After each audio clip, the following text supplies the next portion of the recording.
গতকাল ঠিক ৯:৫৪ নাগাদ অভিষেকের পিএ সুমিত রায় হাজিরা দিয়েছিলেন ভবানী ভবনে। আজ ফের অভিষেকের পিএর হাজিরা।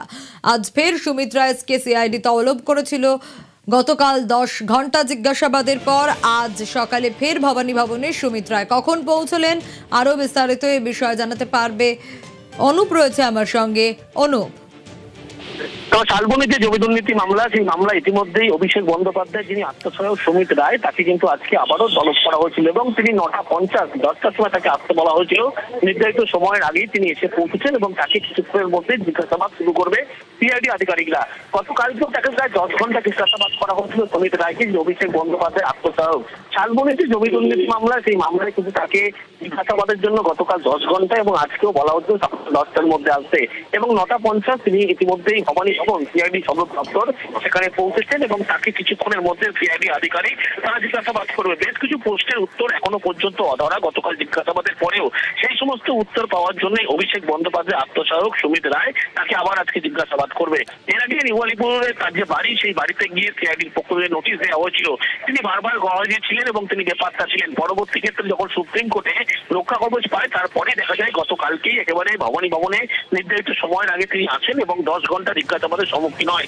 এবং গতকালকে একাধিক প্রশ্ন করা হলো, একাধিক প্রশ্নের উত্তর অধরা ছিল সুমিত রায়কে, সেই কারণে আবার ঠিক এখান থেকে জানতে চাইবো যে গতকালের পর মানে গতকাল তো 10 ঘন্টা জিজ্ঞাসাবাদ করা হলো, তারপর সুমিত রায় অভিষেক বন্দ্যোপাধ্যায়ের বাড়িতে গেলেন, আজ আবারও হাজিরা দিলেন ঠিক 10টার আগেই। আজ কোন কোন দিকে মূলত তদন্তকারীরা ফোকাস করবেন, কোন কোন প্রশ্নগুলোর উত্তর গতকাল পাওয়া যায়নি সে বিষয়ে কিছু জানা যাচ্ছে?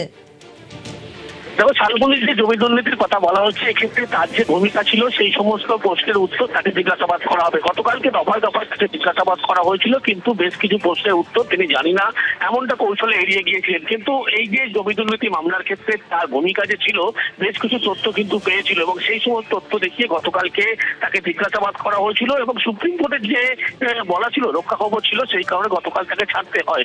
এবং তার পরবর্তী ক্ষেত্রে সেই সমস্ত প্রশ্ন, অর্থাৎ জমি দুর্নীতি মামলায় তার যে কি ভূমিকা ছিল, সক্রিয়তা কি ছিল, এই সমস্ত বিষয় তাকে আবারও একই জিজ্ঞাসাবাদের সম্মুখীন হতে হবে।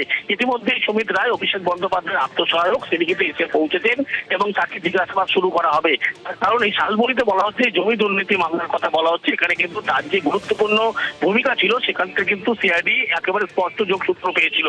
এবং পরবর্তী ক্ষেত্রে যখন এই মামলা জেলা পুলিশের হাতে ছিল, পরবর্তী ক্ষেত্রে মামলার গুরুত্ব ছিল বলেই কিন্তু সিআইডির পক্ষ থেকে সেই মামলার দায়িত্ব নেওয়া হয়েছিল।